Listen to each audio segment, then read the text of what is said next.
Szeretettel köszöntünk téged, Szabolcs, örülünk, hogy most már egyre sűrűbben vagy itt közöttünk, és örülünk, hogy elosztod a kis családodat is, és Isten áldja meg a szolgálatodat. Köszöntelek én is benneteket, kedves gyülekezet. Délelőtt már együtt gondolkodtunk, olyan jó volt, hogy megszólaltok, hogy aktívak vagytok, gondolatokat osztotok meg, és köszöntöm azokat is, akik felvételről nézitek meg majd ezt a felvételt. Itt működik Kaposváron, itt a Ripő-Rónai utca egy szám alatt a gyülekezetnek a törzshelye, amire le lehet jönni, látogatni ezt a lelkes csapatot, és bekapcsolódni ezekbe az igehirdetések hallgatásába és a közösségi életbe. Mai alkalommal arról szeretnék beszélni, hogy hogyan lehetünk mi is egy olyan közösség, hogy a mi életünk egy szeretettel gyógyított, a mi sebeinket bekötöző és reményt adó, akkor is, amikor olyan kilátástalannak látszik minden és olyan reménytelennek. Tudjátok, amikor elindulunk a munkahelyen, kinyitjuk az ajtót, kulccsal kinyitjuk, és bezárjuk az ajtót, és elindulunk dolgozni. Ebben a világban az emberek között egyfajta távolságot tapasztalhattok, vagy lehet, hogy ti is távolságot tartotok másokkal szemben.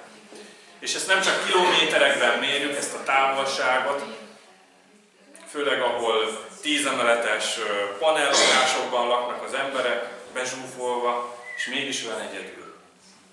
És gyakran a szívünk falai választanak el minket egymástól. És egyre több ember sújt, micsoda? A magány, az elmagányosodás és a kilátástalanság érzése. Még akkor is, hogyha körülöttük úgy zajlik, úgy pezseg az élet. És naponta 100, lehet, hogy itt akár 100 ember között is jártok, tudjátok, amikor forgalmas, reggel 8 óra előtt mindenki siet az iskolába, a munkahelyekre. Talán mindannyian átéltük már azt az érzést, amikor úgy tűnik, hogy senki sem érti meg, hogy min megyünk, min megyek keresztül. Az Evangelizálás című könyvéből Ellen White-nak van egy 2-3 mondat, amit elolvasnék. Hogy mit is ír tudjátok, a gyakorlatias keresztény életről. Ezt mondja. Nem a nagy elméletek vagy látványos programok nyerik meg a lelkeket Krisztusnak, hanem az egyszerű, önzetlen szeretet és az emberek szívének személyes érintése. Az őszinte, együttérző szív nagyon nagyobb bizonyság Krisztusról, mint a szószékről elmondott leghatásosabb prédikáció. Milyen érdekes, igaz? Ez az idézet, amit olvastam, ez arra emlékeztet minket, hogy nem elég a hitünket csak úgy elmondani, alátámasztani érvekkel a Bibliából, hogy én most megvédjem a Bibliát, hiszen Isten megvédi magát, megvédi az ő ihletett írását, egyébként nélkülünk is. Az emberek szívét a személyes szeretet, a meghallgatás. Mint úgy érzek, hogy hiányzik ma, és sokszor bennünk is az van, hogy végre mondjuk már el, hogy mi volt bennünk, meg se hallgatva a másikat. És az emberek szívének a meghallgatás, amikor kijöntik az ő szívüket. Lehetnek ezek az őszinte kapcsolatok. Hány ilyen őszinte kapcsolat van ma Magyarországon? Hány ilyen őszinte kapcsolat Kaposváron és a vonzás körzetében? Ma különösen fontos, hogy ne csak mondjuk a gyülekezetként, hanem egyénenként is Krisztus kezei, én így fogalmaztam meg, Krisztusnak a kezei és az ő szíve legyünk. Ezért a mai üzenetünknek a központi kérdés, amit mondtam, hogy hogyan lehetünk mi is olyan közösség, amely szeretettel gyógyítja a sebeket. Ebben az összefüggésben szeretném a jól ismert krisztusi példázatot végigolvasni veletek. A Lukács evangéliuma 10. fejezetében találjuk, feljegyezve ezt a történetet. Nem fogom elmondani a háttér részét, mert akkor hosszúra nyújtanám a prédikációt. Igazából a lényeget szeretném megragadni veletek közösen. Ami arra tanít, hogy szerető és befogadó közösség, akár egy gyülekezet, akár egyetlen személyről, personról beszélünk, az Isten gyógyító eszköze lehet ma a világban. Akkor így olvasom az igét, olvassuk el, kicsit frissítve. Én az új Bibliámban a RUF, tehát a revidiált új fordításból olvasom Isten igéjét, a 30. verstől. Nem tudom, hogy ez ki lesz vetítve, vagy ki fogjuk-e tenni. Nézzük a 30. vers. Jézus ezt mondta. Egy ember ment le Jeruzsálemből Jerikóba, és a rablók kezébe esett, akik kifosztották, meg is verték. Azután félholtan otthagyva elmentek. Történetesen egy pap ment azon az úton lefelé, de amikor meglátta, elkerülte. Hasonlóképpen egy lévita is odaért arra a helyre, de amikor meglátta, ő is elkerülte. Egy erre utazó szamaritánus pedig, amikor odaért hozzá és meglátta, megszánta, odament, olajat és bort öntött sebeire, és bekötötte azokat. Azután feltette őt a saját állatára, elvitte egy fogadóba és gondját viselte. Másnap elővett 2 dénárt, odaadta a fogadósnak, és ezt mondta neki. Viselj rá gondot, és ha valamit ráköltesz, amikor visszatérek, megadom neked. Eddig van a példázat, eddig nézzük meg, és gondolkodjunk közösen veletek. Valami olyan izgalmas kijelentés, tanítást tartogat számunkra a mai alkalommal a Jóisten lelke, ami bizonyára fel fog erősíteni benneteket. Úgy hiszem. Nézzük meg a történetet először is azzal kapcsolatban, hogy ez az ember, aki Jeruzsálemből, tudjátok, lefelé a hegyről tartott Jerikóba, ami domborzatilag ugye lent volt, egy síkságszerű, ugye Jeruzsálem nagy hegyen állt. És ott, amikor váratlan pillanatban kirabolták, megverték, összeverték, és bizony komoly sebeket kapott jobbról-balról. Egy félholt embernek a képét látjuk kirajzolódni, amit Krisztus ebben a példázatban felvillant, ott akikkel beszélget egyébként itt az evangéliumokban, és próbálja őt provokálni. Az úton lévő ember, akit rablók támadtak meg, ott feküdt tehát az út szélén. Nem tudom, lehet, hogy eszméletlen állapotban lehetett. És nem csak, ugye említettem, hogy fizikailag voltak sebei, amit talán még nem is annyira érzett, mert eszméletlenül feküdt, hanem majd csak utána, főleg az első éjszaka, tudjátok, amikor kapunk valami nagy sebet, vagy egy csonttörésünk van, az első éjszaka az mindig olyan fájdalmas tud lenni. Kell bevenni valami, nem tudom, gyógyszert, vagy valamilyen fájdalomcsillapítót.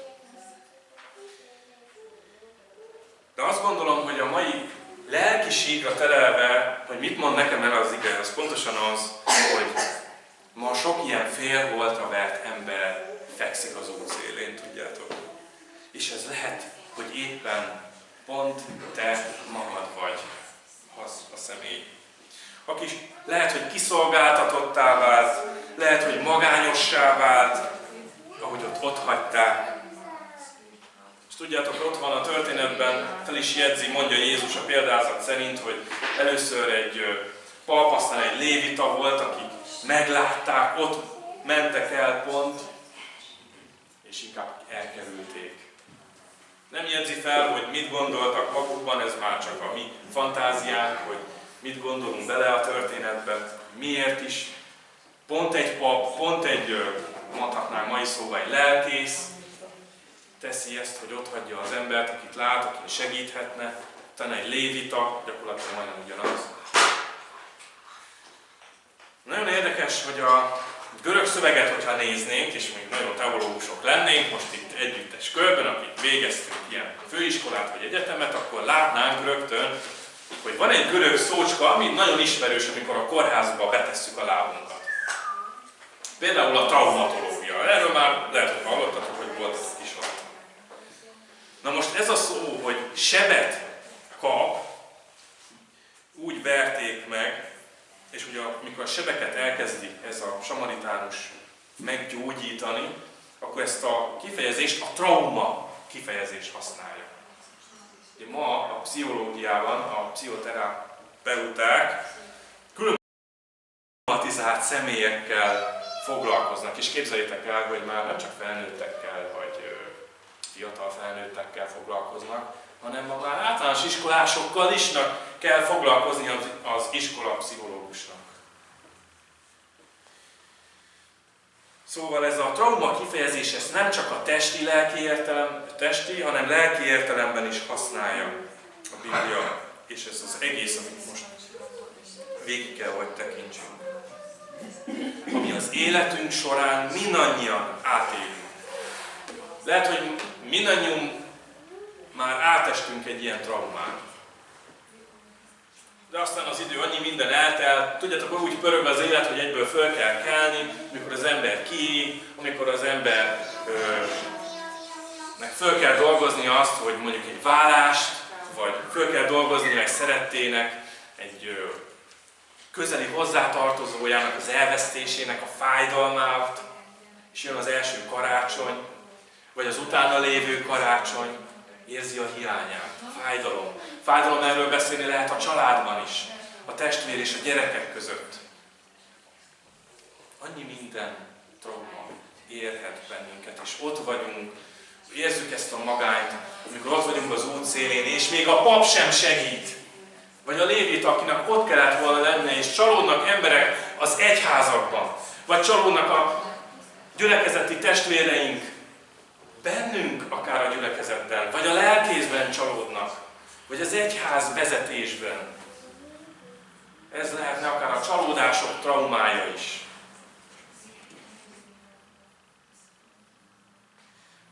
Lehet, hogy nem rablók támadtak meg minket az úton, ugye, de nagyon megsebzett bennünket.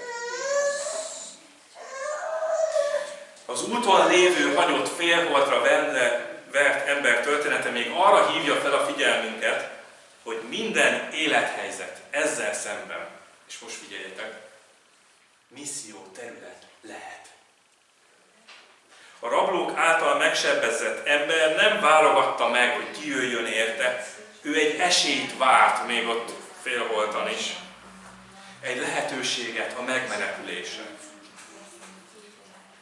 Tehát a kérdés nem az, hogy kik vagyunk, papok, léviták, samaritánusok, vagy hétköznapi emberek, hanem az, hogy meglátjuk-e a környezetünkben a segítségre szorulókat, és készen állunk-e cselekedni. Egy misszionárius nem feltétlenül a távoli Afrikába utazik, vagy Indonéziába, van, aki még Indonéziából is itt van köztünk, most a gyülekezethez is szólok, illetve a felvételt nézőknek, hanem ott találja meg a szolgálati helyét, ahol éppen van ez a misszionárius. Az út szélére sodródott emberek, a lelki sérültek, körülöttünk vannak. Lehet a szomszédos ajtó. Vagy éppen a testvérünk, mármint az édes testvérünk, vagy apánk, vagy anyánk, nagymamánk. Az élet minden napján választhatunk, hogy csak utazók vagyunk az úton, úgy, mint a lévita meg a pap, hogy jön Jeruzsálemből, megy az ő dolgára, A-ból B-be, lehet, hogy Jerikóba ment ő is. Gyorsan, minél hamarabb gyorsan tudjuk le, mert sietünk. Tudjátok, sietünk. És ez a cselekvő szeretet, amit Isten bemutat az irgalmas samaritánus történetében, amire mindjárt rá fogunk térni, hogy kicsit beszéljünk őróla is, erről az ismeretlen idegenről. Ez a cselekvő szeretet nem csak másokat gyógyít, hanem minket is formál. hogy az élet útján magunk is részesei legyünk Istennek, hát hogy Istennek van nagy terve neked.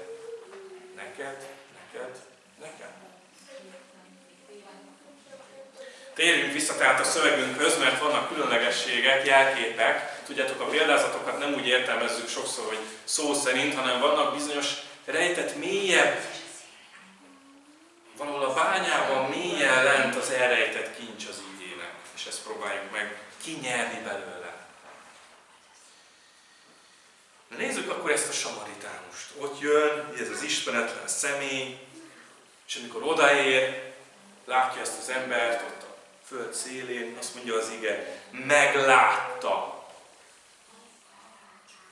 észrevette. Ez ezt jelenti. Megszánta, oda ment. Ez nagyon fontos. Oda menni. És még egy dolog, amire részletesebben kitérek egy kicsit, azt mondja az ige, olajat és bort öntött sebeire. 2 dolog. 2 jelkép. Tehát hoz így Krisztus. Olajat és bort önteni a sebére, mit jelent ez? És hogy bekötötte azokat? A bor a Bibliában mit jelképezhet szerintetek? Mi volt múlt héten? Úrvacsoráztunk, itt voltam köztetek, úrvacsorát vettünk közösen.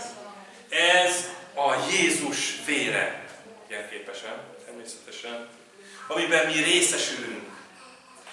És Jézus erre a traumatizált, lelkileg összetört, elmagányosodott, félholtra vert embernek a sebeire, amikor látta, amikor közelebb kellett mennie, elkezdte önteni. Elkezdte, mint amikor tudjátok, van egy elfertőzött seb, gyorsan be kell kötni, hogy elfertőződjön. És a samaritánus ezt megteszi, mint a Jézusnak a megváltó vére lenne ez. Tudjátok, a Bibliában miért is tiltja a mózesi törvények az Ószövetségben a vért, hogy megegyük, hogy megsüssük, vagy kirántsuk? Azért, mert jelképes történet, vagy jelképessége van, az Úr Jézusra mutat egy nyíl, egy jelzés, hogy abban élet van. Amikor össze vagy törve, mire van szükséged? Új előre kapni. Egy vérátömlesztésre, akár mondhatnám ezt a példát is. A vérnek ilyen éltet adó ereje van, és ez a Jézusnak a drága vére, a megváltó vére, amire szükségünk van. Nem is gondoljuk sokszor, hogy mi az, amit teszünk úrvacsorakor, vagy amit tettünk múlt héten, és negyedévente szoktunk.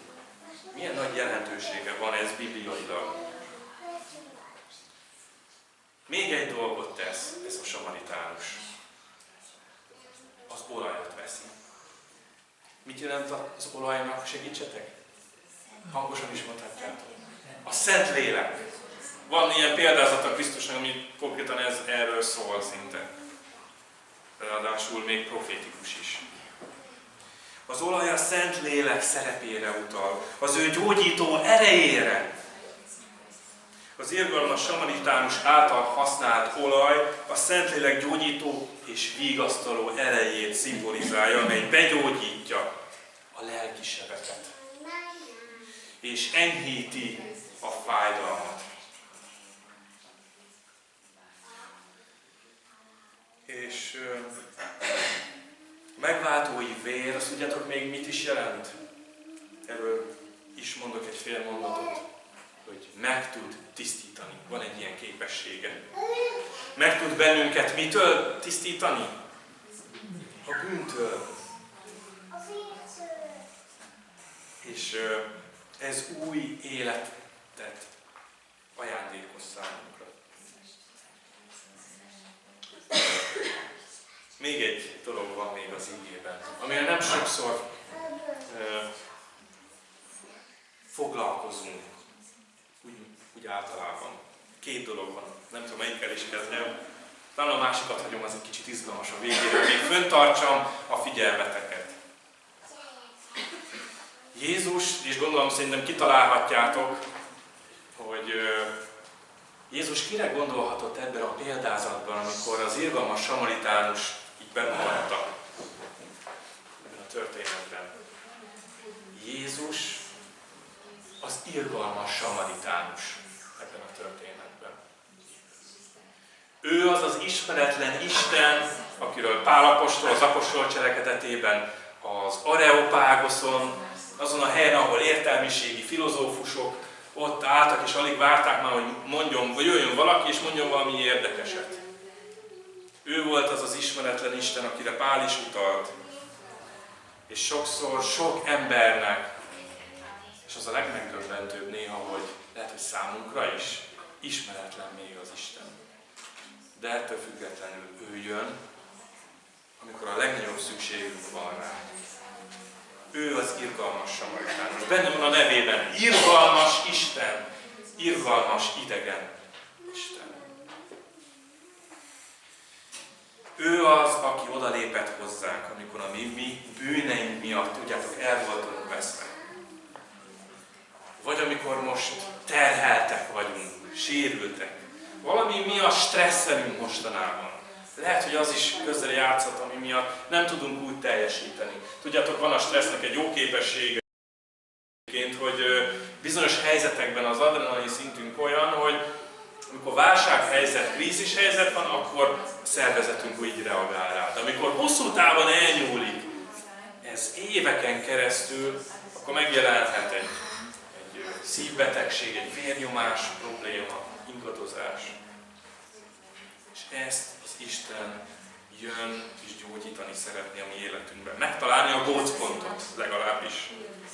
Ezért jött Jézus hozzám is, aki fél voltra vert voltam. Oké. De van még egy dolog. Hol van még rész Jézus elrejtve ebben a történetben? Még egy nagyon különleges. Tudjátok, Jézus nem csak az irgalmas samaritánus szimbolizálja ebben a történetben. Tudjátok, hogy még kit? A félholtra vert embert is. Jézus szimbolizálja. Jézus is. Amikor erre a földre jött, figyeljétek a képet, hogy kezdődött a példázat. Azt mondta, hogy volt egy ember, aki Jeruzsálemből jött lefelé. Jézus is a mennyei Jeruzsálemből le kellett jönnie a mi dimenziónkba, időnkbe és terünkbe. Az ószövetségi proféciák mindezt szajkózták, mindezt hirdették. Különböző idői proféciák is, hogy Krisztus jön, ez az ember, aki majd félholtra fognak verni. Ott a kereszten. Te érted és én értem.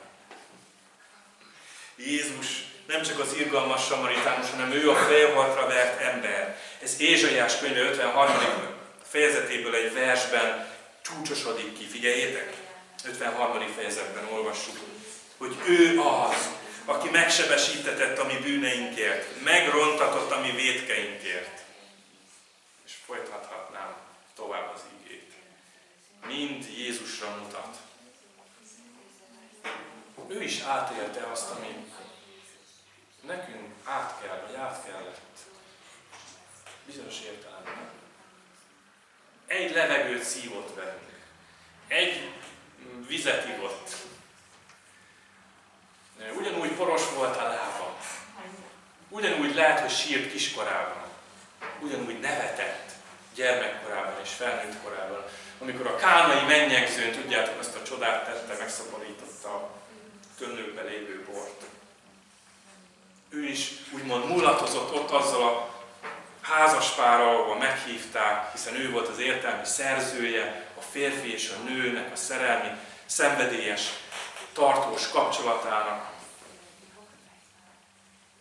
De félholtra lett verve. Azok a rablók. Milyen érdekes, hogy az ige csak ilyen félszóban említi meg őket. Mert ezek a rablók, ezek mi voltunk. Ilyen érdekes, nem? Érzitek a dinamikáját ebben a történetben azoknak a szereplőknek, hogy be tudjuk helyettesíteni Krisztust, magamat a különböző szereplők helyzetében. De még egy érdekesség van, figyeljétek. Az igében tovább, amikor tudjátok már bekötötte a sebeit, ráöntötte a micsodát? Jézus vérét, meg az olajat, helyrehozta a sebet, és akkor mit csinál? Nem hagyja ott, elkezdi kísérni az útján. Ez, hogy most nem lövöm le a poént, hanem olvassuk el az igét még egyszer, figyeljétek.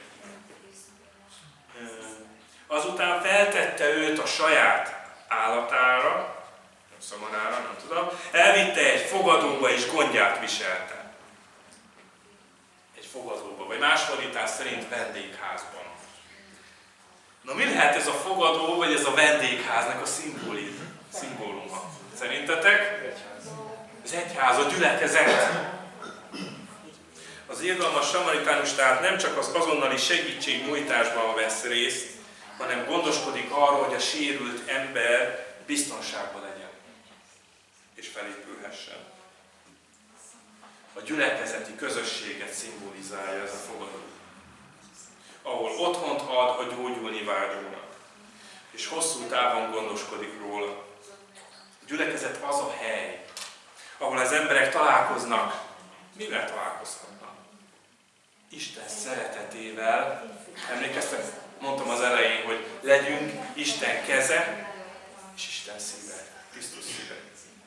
Hogy találkozhassanak Istennel rajtunk keresztül, ahol bátorítást, ahol meghallgatást, ahol feltétel nélküli elfogadást tapasztalnak.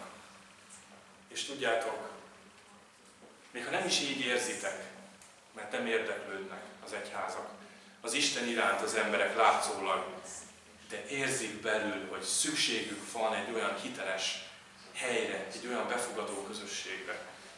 Bárcsak valahova tartozhatnának az emberek. Ezt élik meg. Csak nem mondják ki. Erre vágynak, de talán már le is mondtak róla.